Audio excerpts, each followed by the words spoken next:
Hola a todos, ¿cómo están? Mi nombre es Carlos Osumaka en el mundo de los juegos y este es el segundo video del curso de CCX Fundamentals que abarca el tema 2, concepto de ciberseguridad. Antes de continuar, quiero agradecer los comentarios, el feedback y las buenas vibras que me han estado mandando. La idea es ir mejorando a lo largo de los videos para poder compartirles contenido de calidad. Habiendo dicho esto, empezamos con el curso. Bueno, ya hablando del curso en sí, retomamos el contenido y nos encontramos con los enfoques de ciberseguridad. Según el manual hay tres, uno basado en cumplimiento, basado en riesgos y el ad hoc. A ver, la verdad es que no voy a decir mucho sobre el ad hoc, es implementar controles sin un criterio en particular. Sí, personalmente creo que si en tu empresa utilizan ese enfoque, pues vas por un mal camino y te vendría bien escuchar todo lo que queda del video. El enfoque basado en cumplimiento, pues toma como referencia estándares, leyes, regulaciones, para sobre ello determinar qué es lo que se va a implementar como control. De nuevo, personalmente creo que tampoco es un buen enfoque. Es menos malo que el anterior, sí. De hecho, tiene una que otra ventaja, pero no es por el cual me inclinaría, ya que te puede dar una falsa sensación de seguridad o incluso puedes implementar controles solo por cumplir el marco de referencia, pero sin priorizar aquello que verdaderamente es importante. ¿Sí? Digamos que es como una actitud checklist, es cumplir simplemente porque la buena práctica te lo dice y ya.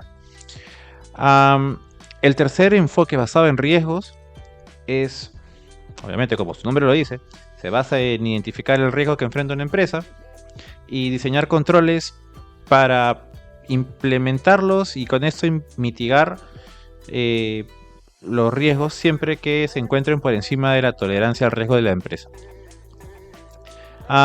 Personalmente creo que es el mejor enfoque, es el que me gusta utilizar, creo que es el más eficiente y el que la verdad prioriza lo que la empresa necesita. Sí, vas a terminar solucionando aquello que es lo más crítico para la empresa. Entonces, dentro de todo, creo que es el que le conviene.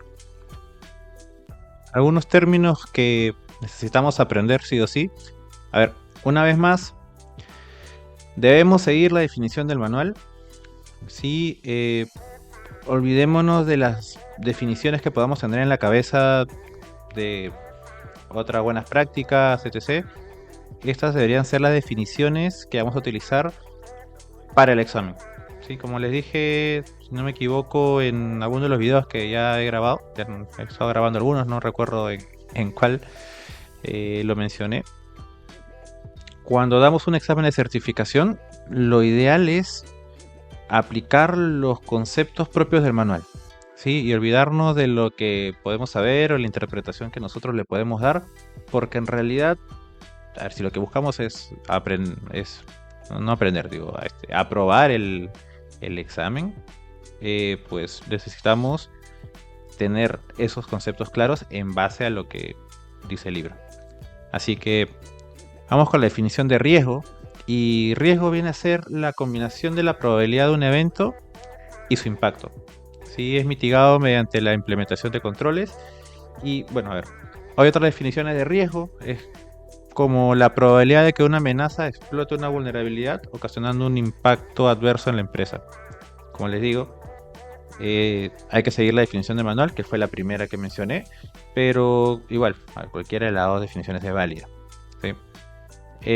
La amenaza viene a ser cualquier cosa que sea capaz de actuar contra un activo de manera que pueda causar daño para la empresa o al activo, ¿sí? O la causa potencial de un incidente no deseado. La vulnerabilidad, ¿sí? La vulnerabilidad viene a ser una debilidad en el diseño, en la implementación, la operación o en los controles que puede exponer a un activo a diversas amenazas, ¿sí? Viene a ser el impacto. El impacto es la pérdida asociada a la materialización del riesgo. Por lo general suele ser negativo. ¿Sí? El impacto es, dicho en otras palabras, cómo le afecta a la empresa la materialización del riesgo, ¿sí? ¿Qué tanto puede perder? La probabilidad, sí, es la posibilidad de que un riesgo se materialice, ¿sí? Y el activo es, bueno, es algo de valor, ya sea tangible o intangible, que vale la pena proteger.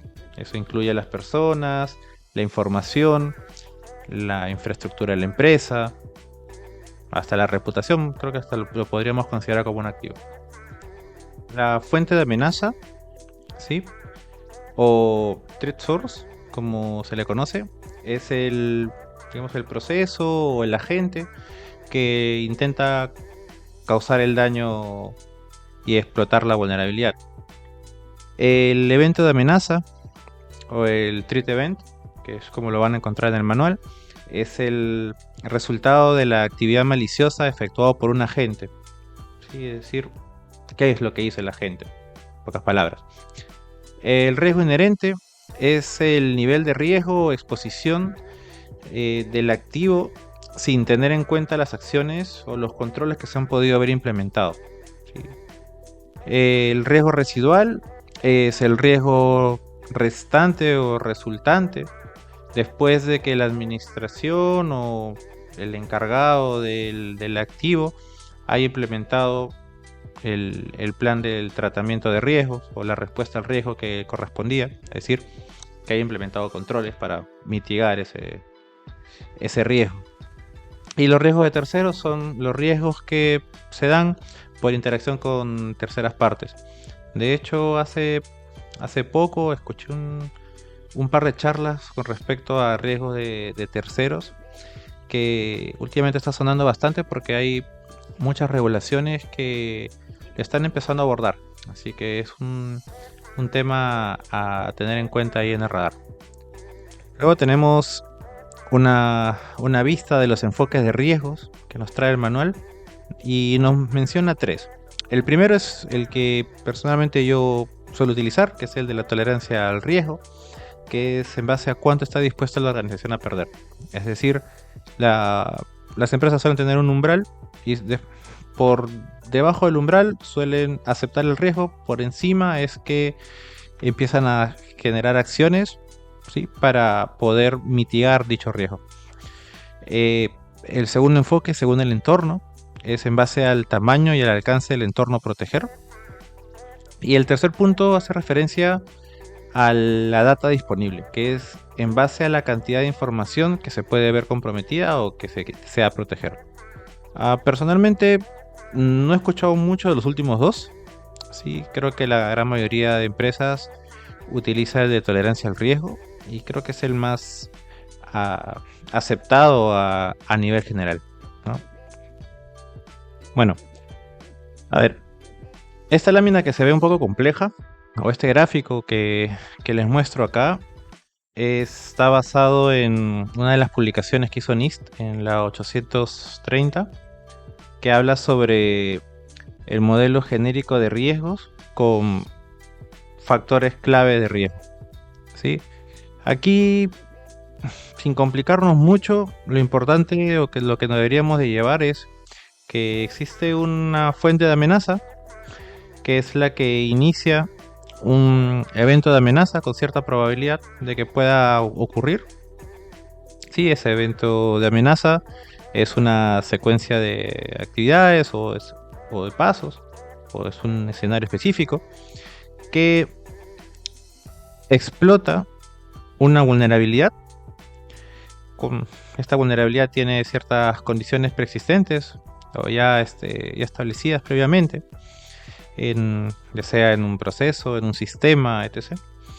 Y esta vulnerabilidad causa un impacto adverso en la organización, ¿sí?, que, bueno, viene a ser un riesgo en combinación con el impacto y la probabilidad de ocurrencia, ¿sí? Al final esto se maneja dentro de un enfoque de riesgo organizacional y que por lo general se manejan controles de seguridad que están planeados o implementados en la empresa, que se deben de medir, que deben tener cierta efectividad para sobre ello poder mitigar o disminuir el nivel de riesgo de la empresa, ¿sí? Si lo queremos ver de una manera sencilla.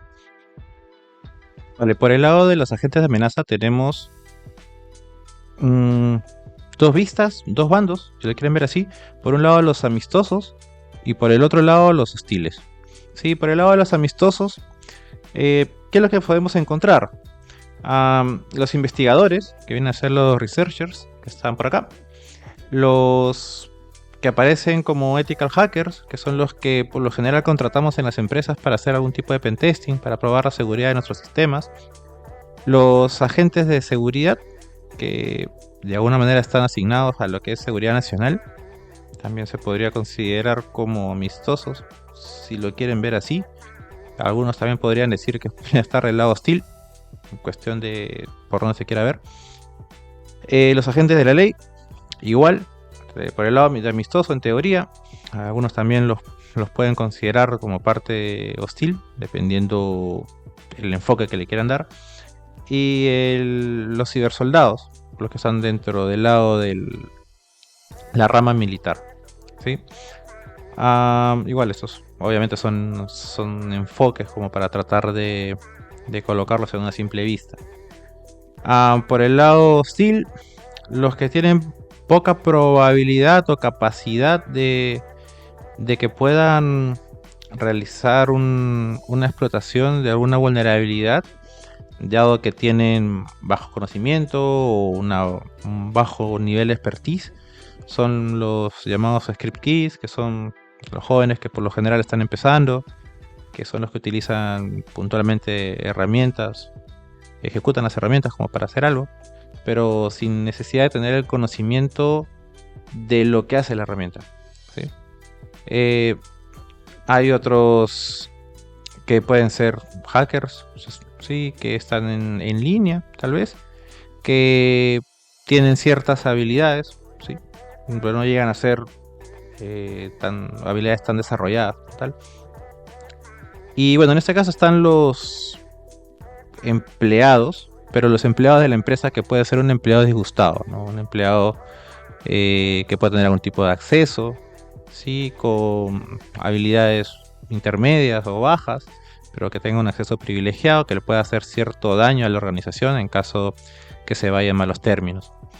Por otro lado, los que sí tienen mayor posibilidad o mayor capacidad de poder hacer una explotación, tenemos por un lado los que manejan el tema de infraestructura, puede ser un proveedor, un desarrollador, etc. Y por el otro lado, los que desarrollan herramientas, ¿sí? Customizadas o específicas como para poder elaborar un ataque más complejo, que son por lo general lo que se escucha por televisión: los ciberterroristas, los cibercriminales, los activistas, ¿sí? Entre otros. Incluso como les decía, del otro lado, del lado de los amistosos, cuando hablábamos del tema de seguridad nacional, también están, por ejemplo, los que se dedican al espionaje, ¿no? Por ejemplo, puede ser del lado de la nación, del Estado, que ya estamos hablando un poco de el espionaje sobre otros países, ¿sí? Que por general se suele dar, o a nivel de entre las mismas empresas, ¿no? Que por tratar de ganar alguna ventaja competitiva se tratan de atacar a sus competencias, cosa que logran información valiosa que les puede dar cierta ventaja. Continuamos con los atributos de un ataque. Y primero hay que definir qué es un ataque, ¿no? A ver, el ataque viene a ser la ocurrencia actual de una amenaza. Si el incidente está pasando en este momento, eso vendría a ser como que se está materializando, se está realizando el ataque en tiempo real, ¿sí? El vector de ataque viene a ser la ruta que se utiliza para ganar el acceso a un activo o a un target, ¿sí? El payload es un contenedor, ¿sí? Mírenlo como que contiene el exploit y lo entrega en el target. Es como un Rappi, ahí está. El exploit es un fragmento de software, ¿sí? O una secuencia de comandos, si lo quieren ver así, que se utiliza con el fin de explotar una vulnerabilidad. Sí, de esta manera, digamos que el atacante va a poder lograr un comportamiento no deseado del sistema, sí, y sobre eso poder acceder y explotar la vulnerabilidad. La vulnerabilidad viene a ser una debilidad en el diseño, en la implementación, en la operación o en controles que pueden verse implementados en un activo, ¿sí? Y el target es el activo de información en sí, ¿no? Ese es lo que busca el atacante poder comprometer para lograr, no sé, su cometido, ya sea obtener cierta información, ya sea comprometerlo para de ahí poder saltar hacia otros activos más valiosos, o sea, dependiendo lo que busque dentro del ataque que está llevando a cabo, ¿no? Bueno, y ahora vamos a hablar del proceso general de un ataque. A ver, estas son las fases que nos describe el manual. Sí, son unas 8 fases. La primera viene a ser el realizar un reconocimiento. ¿Y qué es realizar un reconocimiento? Pues obtener información del objetivo, ¿sí?, que tiene el atacante, utilizando diversas técnicas. Puedes hacer un sniffing, puedes hacer un escaneo, puedes utilizar, no sé, revisar la metadata de los archivos que puedan estar en una página, y otras cosas, ¿no? Puede ver en redes sociales, puede hacer Google hacking, ¿sí? Es obtener información. El siguiente paso es crear, digamos, las herramientas que el atacante va a utilizar para poder llevar a cabo el ataque, ¿no? Por ejemplo, para hacer un phishing, puede falsificar certificados o páginas web, ¿sí?, clonando las páginas. Puede crear empresas falsas, ¿sí? Lo que necesite como para llevar a cabo el ataque, ¿no? Para que se pueda, dependiendo si va a engañar a un usuario, para que se pueda hacer creíble, o para poder, ya sea realizar alguno de los pasos siguientes, ¿no?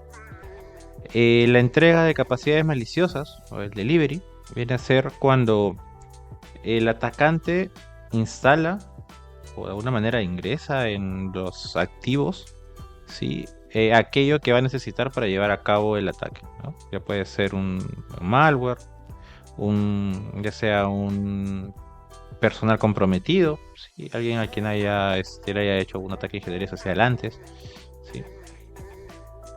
La fase de explotación o de compromiso, ¿sí?, es cuando ya se toma ventaja de la información que se ha recopilado y de los sistemas para poder comprometerlos, ¿no? Ya sea un ataque físico, ya sea una fuga de información, un ataque zero day, ¿sí?, un exploit zero day, mejor dicho. Luego viene la fase de ataque, que es, bueno, el atacante va a utilizar todas las herramientas que ha estado creando o con las que dispone para poder realizar las actividades que puedan impactar de alguna manera negativa a las actividades regulares de la empresa, ¿sí? Ya sea un ataque de negación de servicios, no sé, un ataque físico, puede interceptar comunicaciones, qué sé yo. Los resultados es que el atacante pues logra obviamente el resultado que quería, o sea, causar un impacto adverso en la empresa, que puede ser ya sea qué sé yo, un acceso no autorizado, puede ser una degradación de los servicios, puede eliminar información, puede encriptar cierta data, en el caso de un ransomware, ¿no?, entre otras cosas. Dependiendo del tipo de ataque que está realizando, es importante poder mantener la presencia lo más posible, ¿sí? Y para esto lo que el atacante va a buscar es continuar explotando y comprometiendo el sistema lo más que pueda sin que lo detecten, ¿sí? Va a buscar tener un acceso permanente para poder regresar cada vez que sea necesario y poder seguir, ya sea comprometiendo otros activos, extrayendo información, espiando, etc. Y la coordinación de la campaña viene a ser que el atacante coordina para la redundancia, una campaña contra la empresa, que puede ser un ataque en varias fases, sí, pueden ser ataques de varios frentes, ya sea ataques internos, ataques externos, sí, en realidad es algo un poco más elaborado, que digamos que podría ir dentro de lo que se considera un APT, que lo vamos a ver más adelante. A ver, si bien es cierto, eso está en el manual. No todas las fases van, digamos, de como se muestra en este gráfico, ¿sí? Ah, algunas fases no necesariamente aparecen en un ataque verdadero, ¿sí? Pero digamos que es parte de lo que, si nos preguntan, pues tenemos que responder en base a este flujo. Respecto al malware, el malware es un software malicioso diseñado para ganar acceso a un sistema, robar información, interrumpir las operaciones de una empresa. En nuestra vida cotidiana, probablemente el que menos ha lidiado con algún virus. Cada vez que tenemos un problema con la computadora podemos escuchar a un familiar o a un amigo que dice que tiene un virus en su equipo, etc. Bueno, a ver, un virus es un tipo de malware y ahorita vamos a ver los distintos tipos de malware que se explican como parte del manual. A ver, entre los distintos tipos que existen, como les mencionaba, está el virus. El virus es un fragmento de código que puede replicarse y propagarse de una computadora a otra, pero que necesita la intervención de un usuario para poder hacerlo, ¿sí? Para poder causar un daño también necesita que un usuario tenga que darle doble clic o ejecutar la aplicación o el archivo malicioso para que éste pueda replicarse, propagarse o pueda ejecutarse. Por otro lado, los gusanos o los worms, como popularmente se les conoce, es una variante de un virus que está diseñado para propagarse por la red sin necesidad de que tenga que requerir la intervención de un usuario para ello. O sea, no necesita que un usuario tenga que darle un doble clic a un archivo malicioso, sino que el gusano se autorreplica. Quieren ver así. El troyano, su nombre viene del caballo de Troya, ¿sí? Que todos sabemos qué cosa pasó con el caballo de Troya. Y es un malware que permite al atacante un acceso a un sistema, ¿sí? Ocultándose dentro de una aplicación genuina. ¿Sí? Un botnet viene a ser una red de equipos comprometidos, ¿sí? Que pueden ser controlados simultáneamente para lanzar diversos tipos de ataques, como por ejemplo ataques de negación de servicios. Ahora, no necesariamente tienen que ser computadoras. Por ejemplo, en su momento existía una botnet llamada Mirai, que consta de, si no me equivoco, eran refrigeradoras y cámaras de vigilancia. Entonces, no había la necesidad de que, o no necesariamente tiene que ser una laptop o un equipo, ¿sí? ¿Qué más hay? El spyware. El spyware es un tipo de malware que recopila información sobre una persona, una empresa, sin necesariamente ser detectado, ¿sí? Y obviamente sin el consentimiento de la persona. El adware es un pedazo de software que está diseñado para presentar publicidad, ¿sí? Esa publicidad, eso se veía mucho antes, y eran los pop-ups que salían por lo general debajo por la parte baja de la pantalla, ¿sí? Que a veces se podía encontrar, que era como una publicidad no deseada, que era bastante molesto. Eso viene a ser un adware.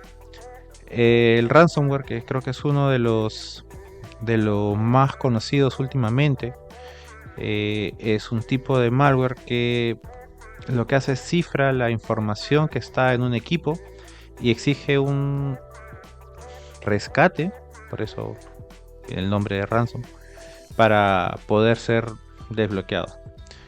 Por lo general, cuando una empresa está sufriendo un ataque por ransomware, lo que se recomienda es que la empresa no pague el rescate solicitado, ya que, a ver, si lo haces, es mucho más probable que el atacante te vuelva a atacar. ¿Sí? ¿Por qué? Porque sabe que vas a pagar.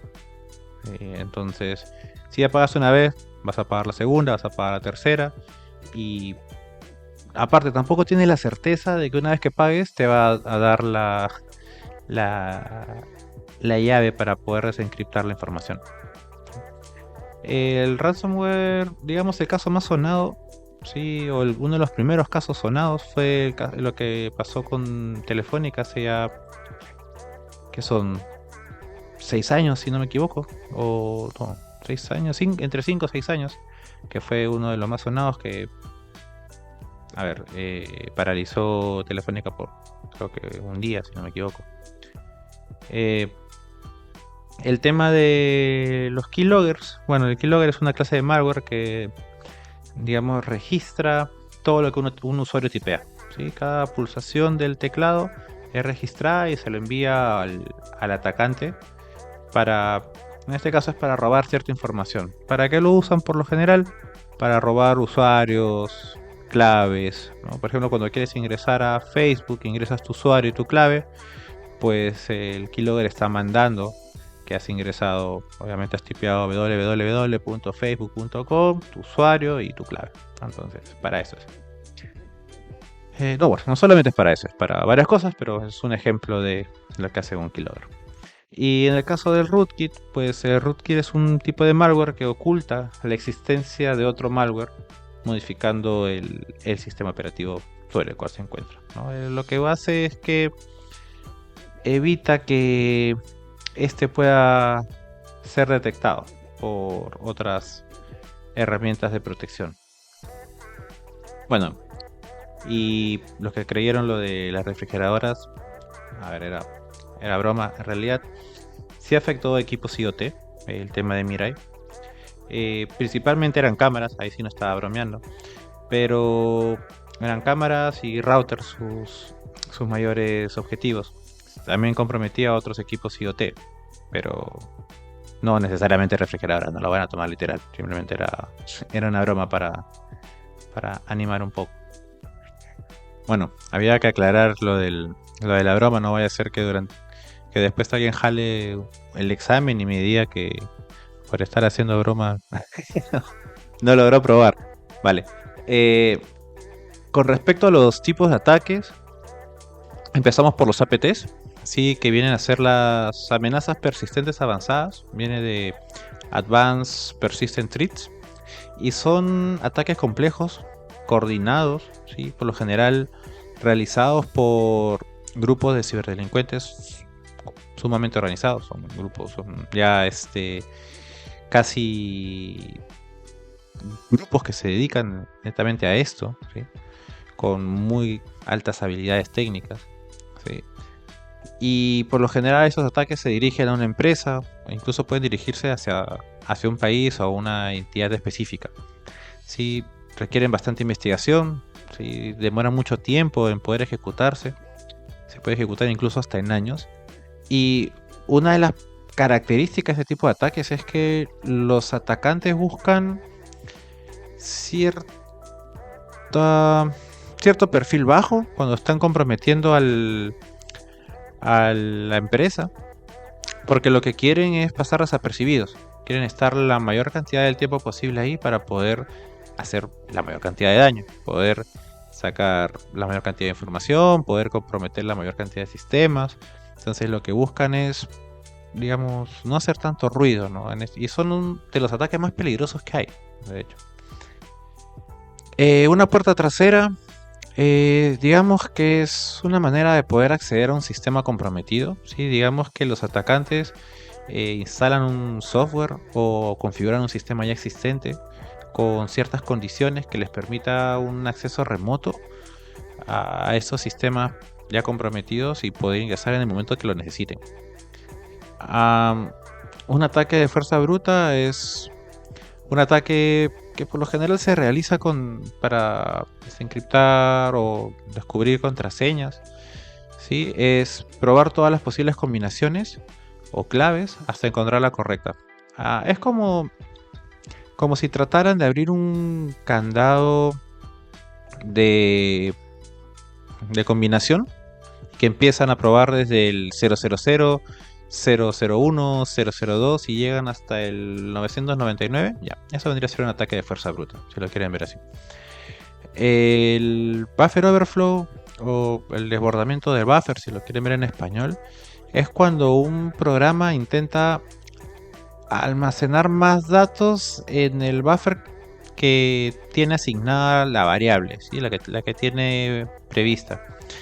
Digamos que los buffers se crean para contener cierta cantidad de información y cuando no existe una validación adecuada en el input o en la entrada de los datos y el dato ingresado es mucho mayor a lo que se esperaba, esta información pues, se tiene que ir a algún sitio y se desborda hacia los buffers adyacentes o los que están a los costados, si lo quieren ver así.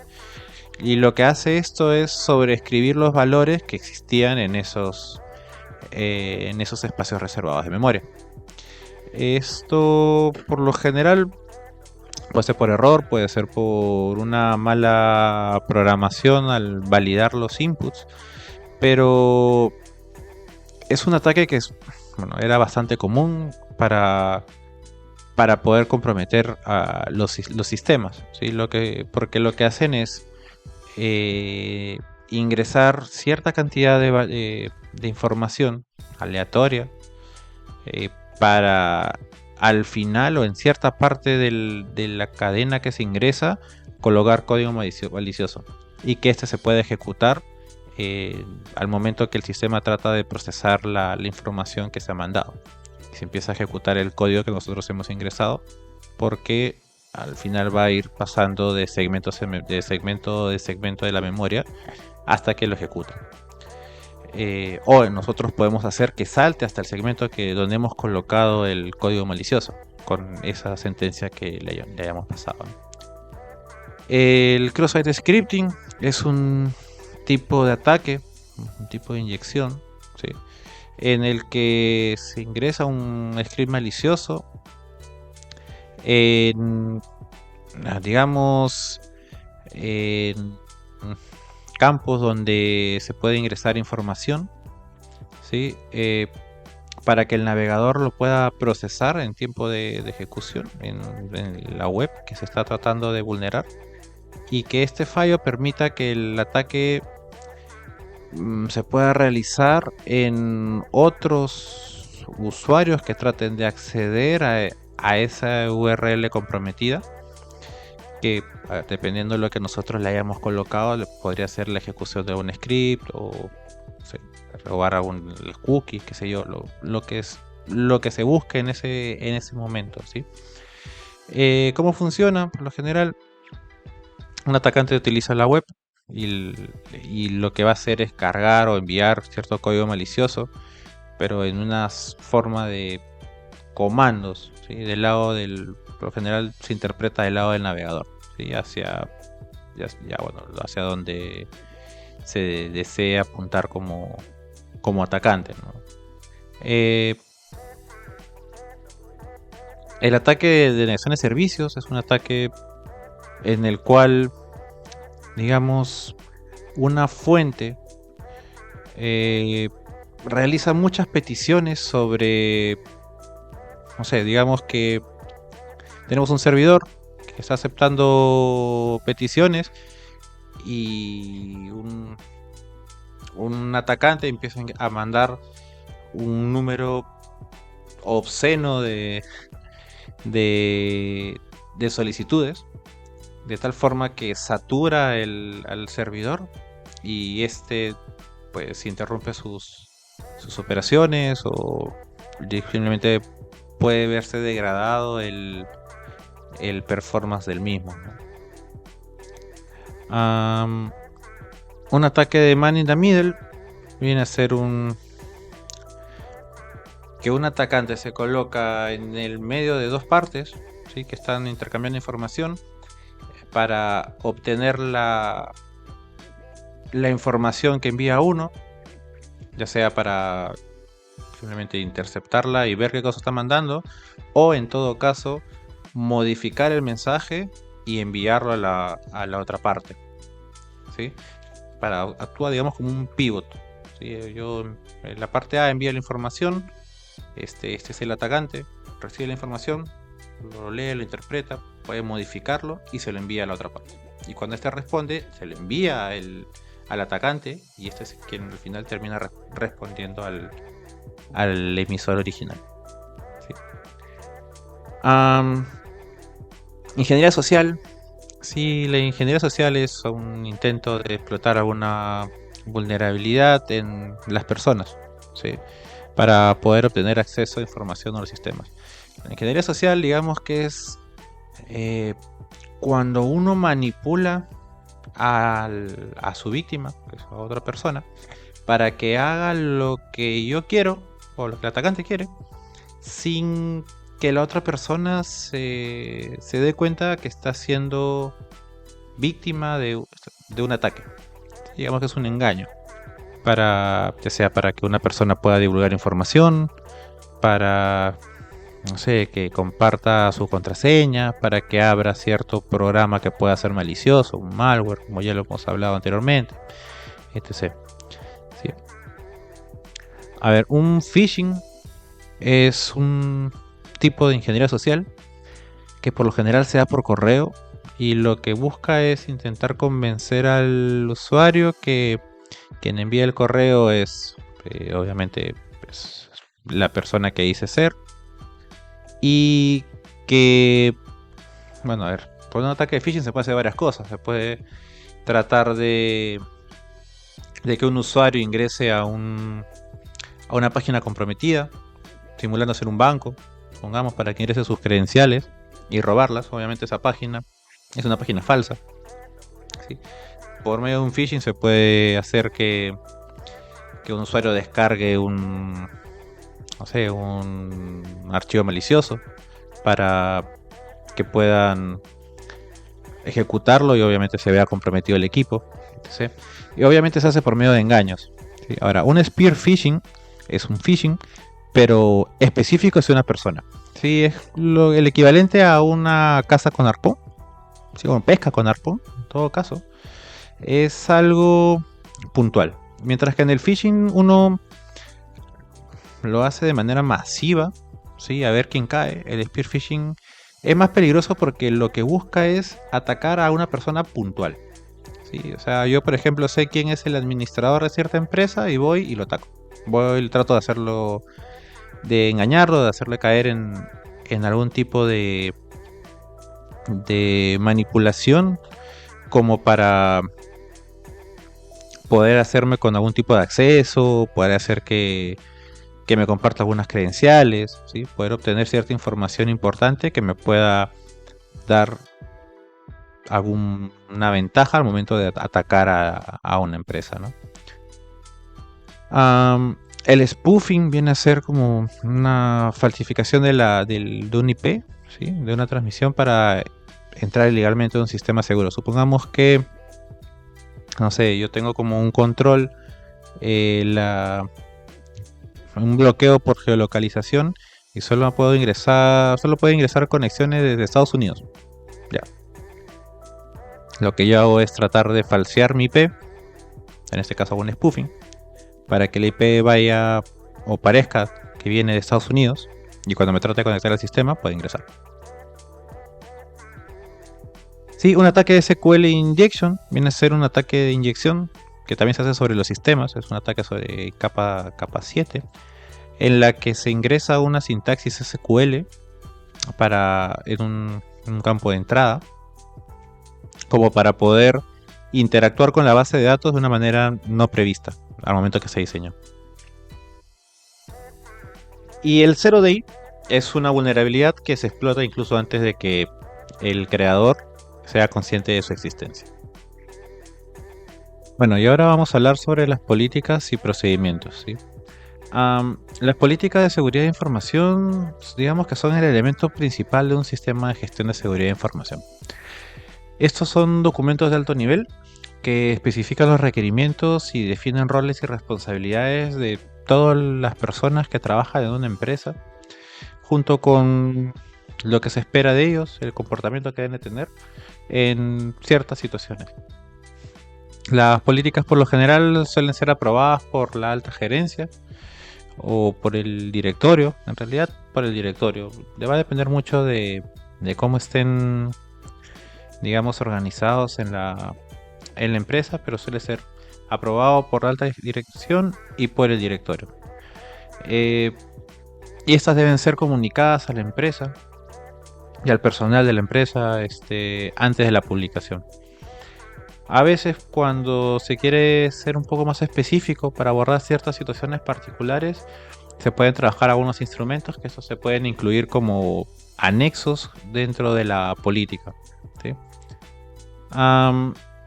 Algunos tips como para el momento que desarrollen una política, pues digamos que las políticas deben ser claras, ¿sí? Deben ser claras, deben ser sencillas, fáciles de entender por todos. ¿Sí? Tengan en cuenta que cuando desarrollan una política, a ver, las personas que por lo general desarrollan una política suelen tener ciertos conocimientos en seguridad, pero quienes lo van a leer, quienes lo van a interpretar, no suelen tener ese tipo de conocimiento. Entonces, tenemos que pensar que la persona que está del otro lado no tiene el mismo skill, el mismo conocimiento que la persona que está desarrollando la política. Por eso debe ser claro. Deben ser cortas, deben ser concisas, de preferencia escribirlas en un lenguaje plano para que sea fácil de entender, ¿sí?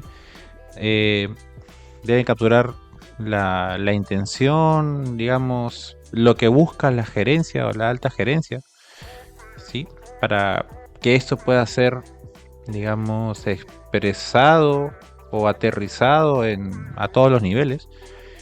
Y bueno, otro tip es siempre es bueno crear la política de seguridad antes de desarrollar la estrategia de seguridad, ¿no? ¿Por qué?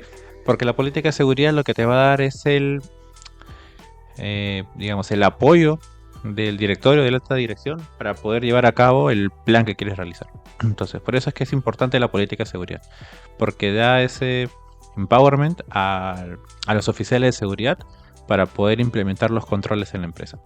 Ahora, acá podemos ver un ciclo de desarrollo de política que viene a ser, que tiene 4 fases. A ver, cuando uno recién crea una política, por lo general, el primero la desarrolla, ¿sí? Y después de haberla validado con todos los pares, realiza un proceso de aprobación, ya sea con, primero, dependiendo cuál sea el flujo que tengas implementado en la empresa. Si tú tienes, a ver, un gerente o 2 gerentes por encima y tienen todos que aprobar, pues nada, tienes que pasar por cada uno de ellos o dependiendo del ciclo de firmas que tengas implementado en la organización. Pero al final siempre cae en el directorio, ¿sí? O debería caer en el directorio. Una vez que se aprueba, esta se publica. Y claro, toda política siempre tiene sus excepciones, ¿sí? Entonces a ver, como recomendación, la excepción no debe estar en la política, porque si no, bueno, todo el mundo va a ir por el lado de la excepción y no va a cumplir lo que estás buscando al momento de elaborar la política. Pero tienes que tener un manejo de excepciones para saber qué haces en cada caso. La fase de mantenimiento, si bien es cierto, está después del desarrollo, lo omití adrede porque el mantenimiento se realiza por lo general cada año. Es una revisión que tú haces sobre el documento para asegurarte de que sigue siendo vigente. Pero claro, cuando tú recién la creas, no haces un mantenimiento, simplemente desarrollas el documento. Una vez que ya ha pasado digamos, el primer año de vida del documento, ya vas haciendo mantenimiento, ajustando lo que tengas que ajustar. Y una vez que tú haces unos cambios en la política, igual vuelve a pasar por una aprobación y bueno, ya sigues todo el ciclo que está acá descrito. Bueno, y ahora hablamos sobre los tipos de documentos. Como les comenté, las políticas en realidad comunican las acciones requeridas y prohibidas y los comportamientos para diversas situaciones. Y los procedimientos proveen los detalles de cómo cumplir con las políticas y los estándares. Como para que me entiendan, la política define el qué y el procedimiento define el cómo. ¿Sí? Más simple que eso, imposible. Los estándares interpretan las políticas en situaciones específicas. ¿Sí? Digamos que es cómo aterrizan la política, ya puede ser para temas técnicos o temas específicos, pero porque digamos que las políticas están a alto nivel y como les decía anteriormente, pues se debe redactar en un lenguaje sencillo, que todos puedan entender. Digamos que el estándar va a ir con un grado de complejidad un poco mayor, dependiendo el público objetivo, ¿no? Que por lo general suelen ser especialistas. Y bueno, los lineamientos proporcionan orientación general sobre temas como puntuales o específicos, particulares, si lo quieren ver así. A ver, esta es la traducción de lo que viene a ser un guideline. Sí, pero el guideline no es de carácter obligatorio, no es que se tenga que cumplir sí o sí. Es una recomendación. Por eso es que acá resalto que son requisitos que deben de cumplirse, pero que no deben de cumplirse necesariamente, pero que se recomiendan que se haga. ¿Sí? Ahora, el manual también habla de un término que es el marco de políticas o el framework de políticas, si lo quieren ver así, que digamos que es la manera en la que se define cómo los documentos de cumplimiento, que son digamos estos, se relacionan y se apoyan entre sí. Sí, el marco define diversos tipos de documentos y lo que contiene cada uno. Y bueno, ya depende de la organización si es que el marco de las políticas es complejo o no. Puedes tener muy pocas políticas o incluso he visto lugares donde tienen una sola política con pues, un documento manejable con N páginas y hay empresas que tienen todo segmentado. Yo soy más del enfoque de tenerlo segmentado. Creo que tiene algunas ventajas. O sea, si tienes que hacer alguna modificación, modificas solo un documento, un documento específico, no modificas todo, o no todo tiene que pasar por revisión. Digamos que para compartir la información, compartes solo lo que se te está pidiendo y no compartes más. Y puedes trabajar en paralelo varias actividades, varias de estas políticas a la vez.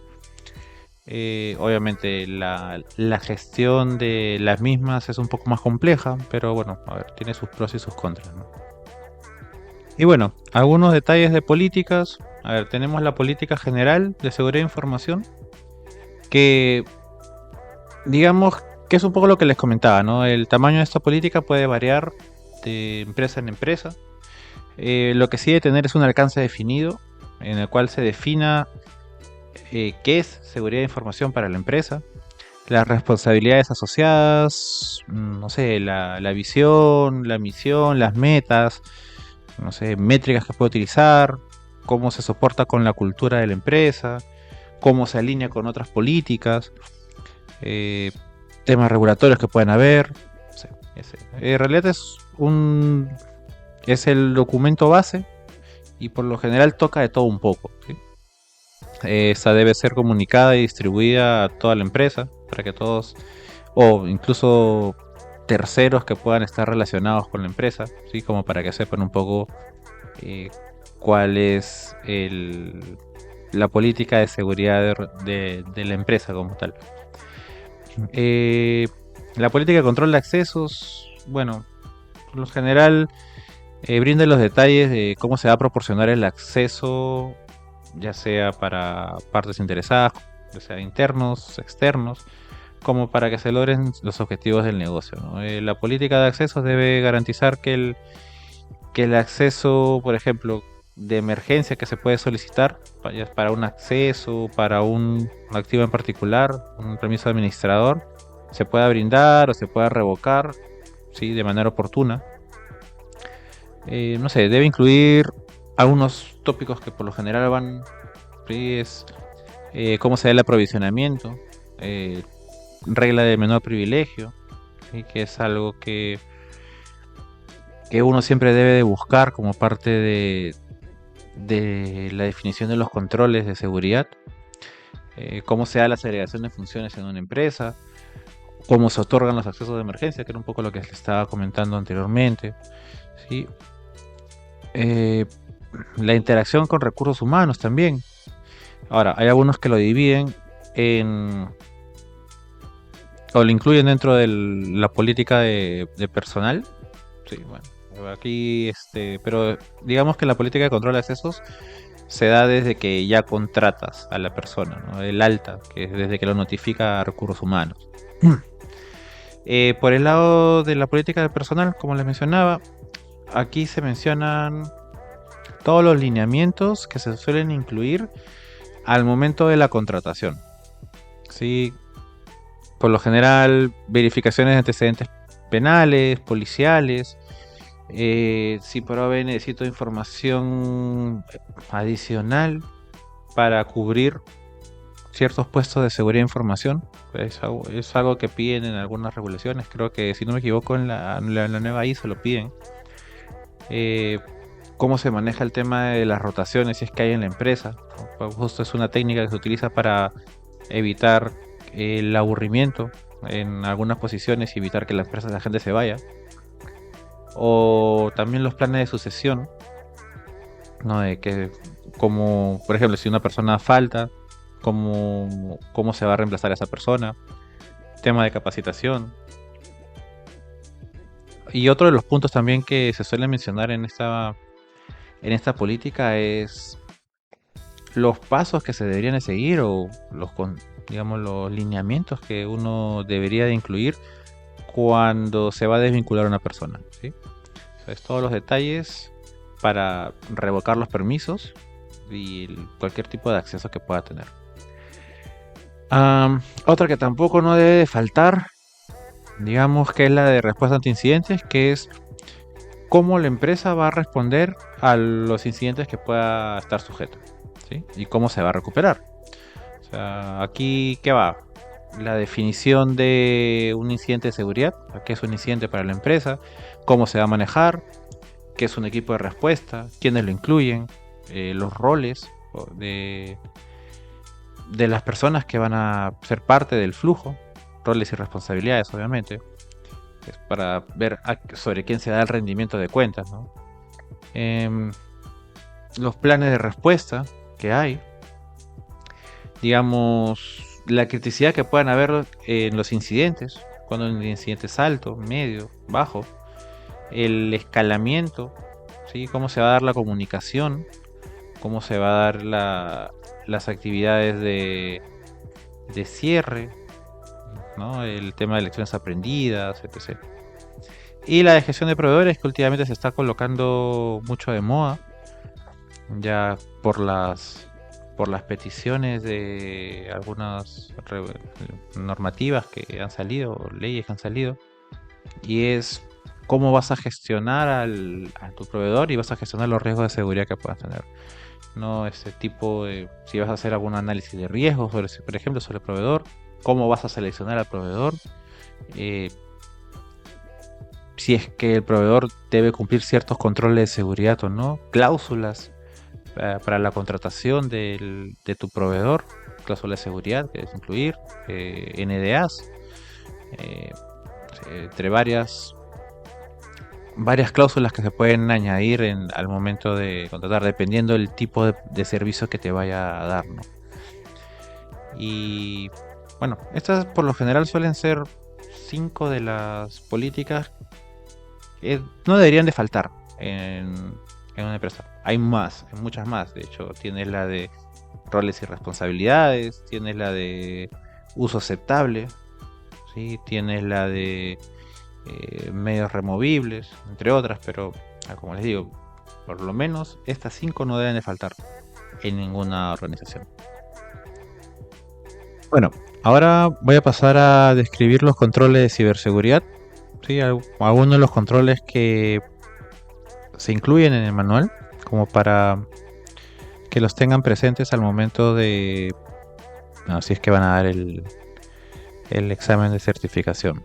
Vale. Am, por un lado tenemos la gestión de identidades, o lo que vendría a ser Identity Management. Y digamos que lo que busca este control es agilizar todos los procesos relacionados con la gestión de cuentas, la gestión de identidades en una empresa, ¿sí? Desde el inicio o desde el alta hasta la baja o la terminación. Vale. Lo que se busca es centralizar y estandarizar este proceso para que se convierta en un servicio consistente y común en toda la empresa.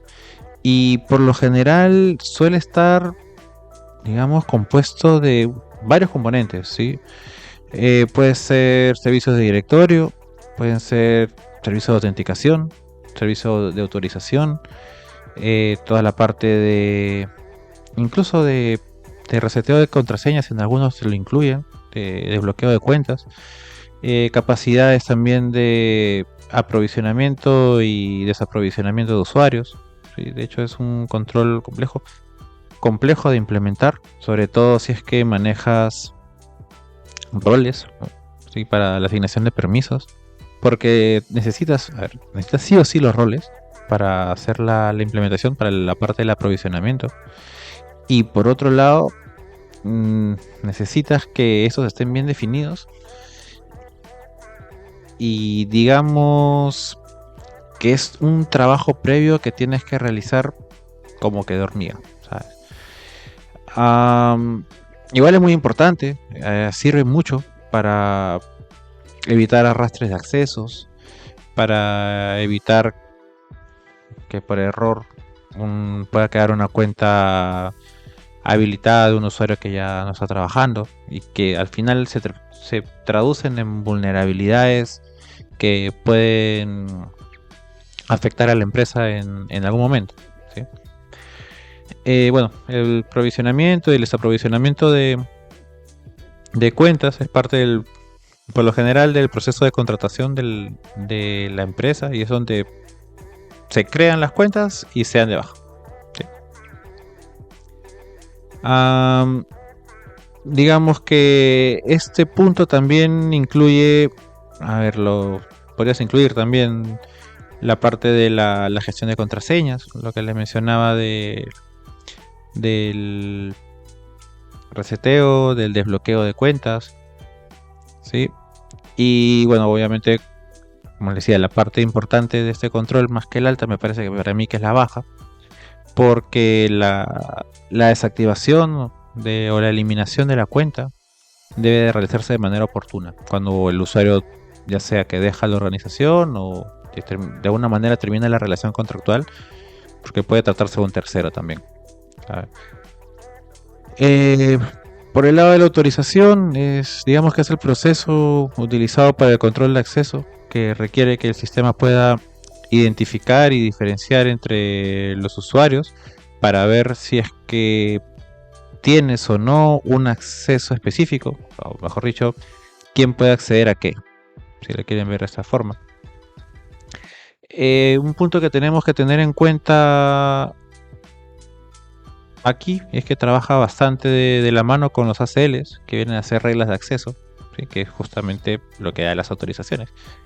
Y lo que por lo general se debe buscar es siempre el menor privilegio, ¿sí? Que es básicamente otorgar a los usuarios los accesos necesarios mínimos para que puedan realizar sus tareas, ¿sí? Esto se realiza en base a la necesidad de lo que debes saber y la necesidad de lo que deben hacer. Sí. Ahora, digamos que, bueno, la parte de gestión de las cuentas privilegiadas, o lo que vendría a ser el Privilege User Management, también se le conoce como PAM en algunos casos, ¿sí? Y es que es toda la gestión que se puede realizar sobre los usuarios privilegiados, ¿sí? Que digamos que los usuarios privilegiados por lo general pueden acceder a cualquier tipo de información, tienen privilegios elevados sobre los sistemas, o sea, pueden a la vez modificar o los controles que pueden ser implementados, ¿sí? Por lo general los controles de acceso, ¿sí? Pueden dar accesos, dar de baja, pueden otorgar. Entonces, lo que por lo general se busca en este tipo de controles es limitar un poco el acceso privilegiado o en todo caso realizar monitoreos y tener de alguna forma cierto control sobre quién utiliza estas cuentas privilegiadas.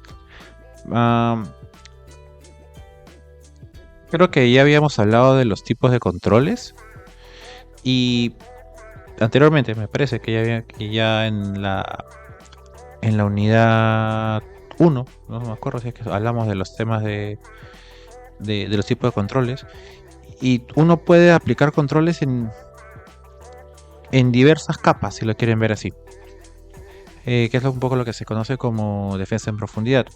Entonces, se pueden aplicar controles desde controles administrativos hasta controles técnicos para poder gestionar las cuentas privilegiadas. Por ejemplo, la realización de antecedentes penales, policiales, podría ser un control administrativo a utilizar para que se debería aplicar sobre las personas que van a tener permisos privilegiados. Implementar un registro de la actividad asociada, también ese podría ser un control técnico que por lo general se logra mediante un sistema conocido como PAM, Privilege Access Management, que lo que hace es, digamos que gestiona la sesión del usuario que está ingresando y, a ver, visto de esta forma, ya. Digamos que yo soy un usuario privilegiado, quiero ingresar a gestionar un sistema, un servidor. Primero, para este tipo de sistemas yo no tengo la clave del usuario administrador, yo solo tengo mis credenciales. Entonces yo ingreso a gestionar este servidor, este activo, por medio de esta herramienta o de este control implementado, y lo que hago es ingreso con mis credenciales, pero al interno la herramienta me asigna los privilegios de administrador sobre el activo que quiero gestionar, siempre y cuando yo tenga la autorización para ello. Y claro, ya sobre esta sesión que se crea de manera segura, ya se puede hacer el monitoreo de la actividad que está realizando el administrador. Puedo incluso grabar la sesión, puedo cortar la sesión, puedo hacer varias cosas. Eso ya es un control avanzado relacionado con la gestión de cuentas privilegiadas.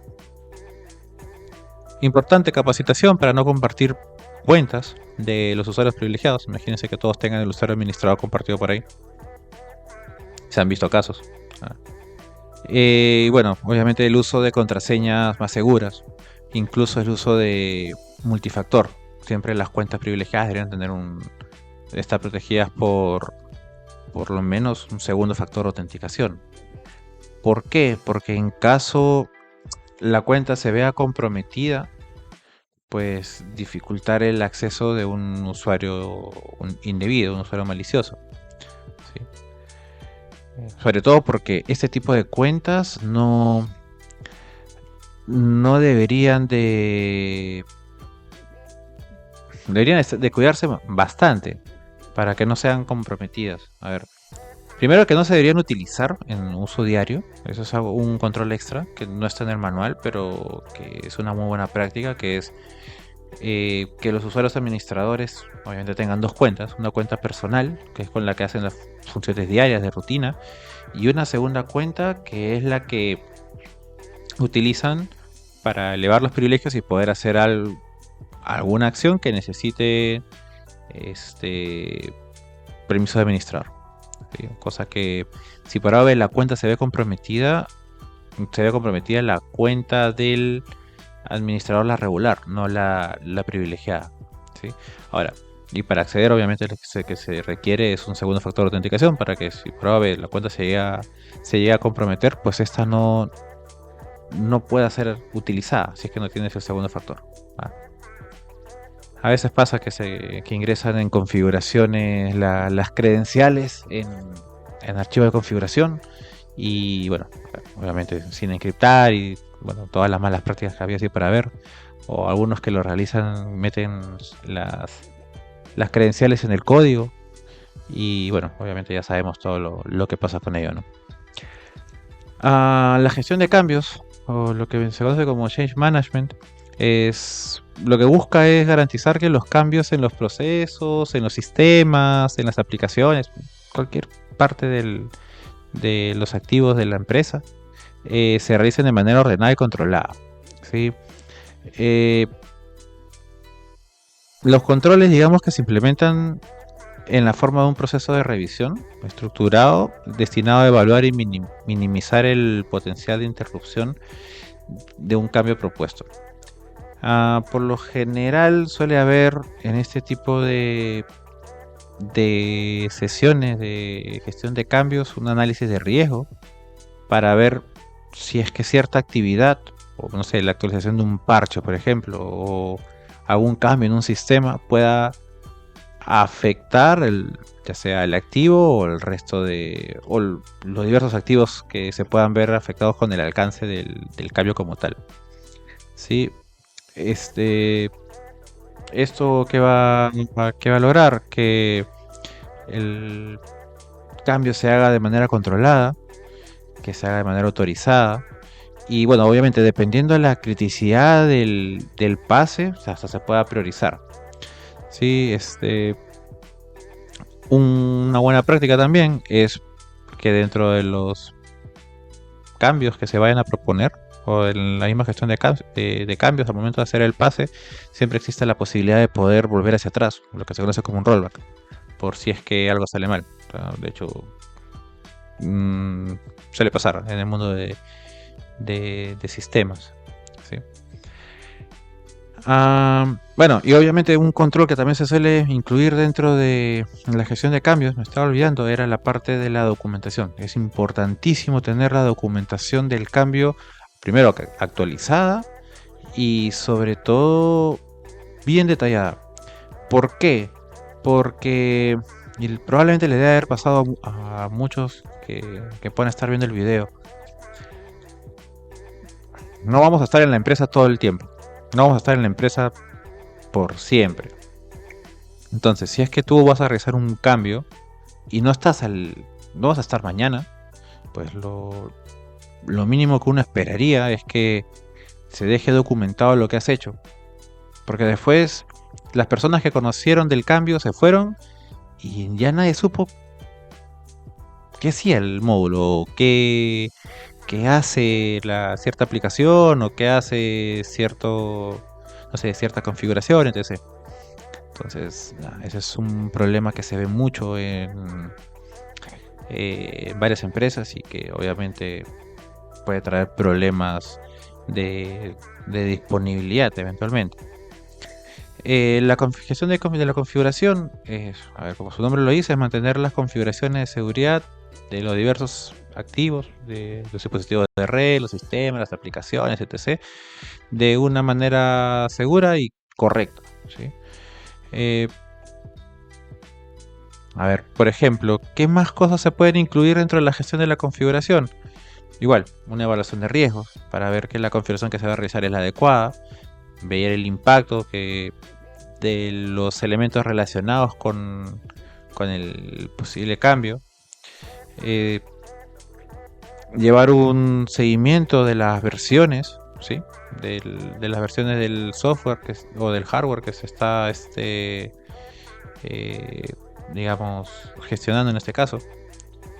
Y para el caso de la gestión de parches, pues lo que se tiene, a ver, el que menos no ha convivido con el tema de gestión de parches.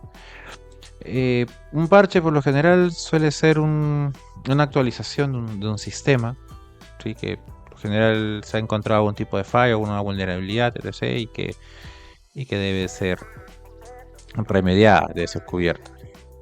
¿Cuál es el problema con los parches? Es que los parches pueden traer complicaciones ya sea a nivel de aplicaciones, a nivel de sistema operativo, etc., que al final podrían traer un problema para la organización. Por tratar de cubrir uno, pues te metiste en otro peor. ¿Qué se suele hacer en la gestión de parches por lo general? Probar. Se prueba en ambientes distintos, se prueba en un ambiente de desarrollo, se prueba en un ambiente de pruebas, para al final pasar por un ambiente productivo, ¿sí? Esa es una buena práctica, ¿sí? Algunos, bueno, el tiempo que va a pasar entre el despliegue de parches entre ambiente y ambiente va a depender de las empresas y de las capacidades de la organización, porque no es lo mismo hacer el parchado de manera manual sobre los, no sé, sobre los servidores, y otro hacerlo por medio de una herramienta. Por suerte ahora en los entornos cloud existe la posibilidad de hay sistemas embebidos en los entornos cloud más comunes, llámese AWS por ejemplo, que permite hacer el despliegue de parches sobre la infraestructura que se gestiona, ya sin necesidad de utilizar herramientas extras. Lo cual es bueno porque para parches críticos de seguridad en los que tú lo que buscas es disminuir la ventana de exposición ante un atacante, te ayuda, te da bastante agilidad para poder responder oportunamente y cerrar o disminuir esa exposición que puedes tener sobre esa brecha. Bueno, la gestión de identidad ya la dije. Creo que con esto, digamos, comento un poco los controles que se han tocado en el manual. Y bueno, ya lo dejo aquí porque creo que el video se está haciendo bastante largo. Y ya para la siguiente debería de hablar sobre los principios de arquitectura de ciberseguridad. Espero que no salga tan largo el contenido. Creo que es uno de los capítulos más largos, de hecho. El 3 y el 4, si es que son los que, si no me equivoco. Así que bueno, voy a tratar de resumirlo por ahí para que no sea tan engorroso. Sí. Así que nada, pues conmigo será hasta una siguiente oportunidad. Así que ya sabes, si te gustó el video, dale like, suscríbete al canal. Y bueno, nada, déjame ahí en los comentarios si te gustó o no te gustó, qué otros temas te gustaría ver, qué te pareció el contenido. Y nada, bueno, conmigo será hasta otra oportunidad. Chao.